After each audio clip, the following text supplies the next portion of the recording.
Canada is world leader in cannabis. In Europe right now, they are dependent on Canadian exported medical cannabis. Countries including places like Germany, Australia, New Zealand and the Czech Republic have all chosen Canada as their source for medical cannabis. We have the most employment, we have the most companies, we have the most investment, and we have the most innovation.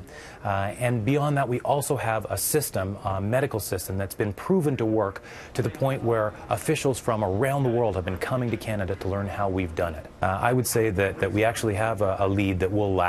It's a prediction echoed by industry experts. So cannabis stands to be a global leader on cannabis and cannabis exports. We saw even Canopy Growth Corp complete their first export to the United States for medical cannabis, which is a huge leap. But we've also seen exports to a number of other countries as well. Primarily because of the level of our legalization. Despite a number of U.S. states legalizing cannabis for recreational use ahead of Canada, Canada's the first country to do so at the federal level, which has allowed us to really create a thriving industry with expertise without either a legal risk or a reputational risk of people being involved with it. So that means there's leaders from all sorts of sectors with no hesitancy to be involved. So there's a lot of expertise there. And it's that expertise that may become an even more valuable export in the future than the cannabis itself. So definitely in the coming, horizon of 2 to 5 years, we'll see more and more exports for medical, only medical.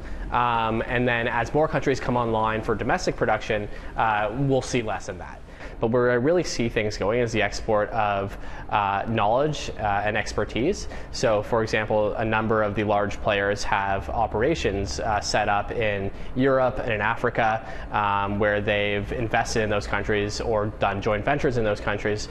And that kind of expansion is what our industry is banking on. I find it very exciting that Canada is clearly the world leader with respect to cannabis. When was the last time that Canada got to lead the creation of a new global industry and where Canadian companies like Aurora were able to spread rapidly around the world and help define what their systems are going to look like? That's a very exciting moment for Canada and perhaps a moment for some quietly Canadian patriotic pride. Well, industry insiders believe that as more medical uses for marijuana are found, that could mean even greater potential for exporting in this industry and of our expertise. In Toronto, Audra Brown, City News.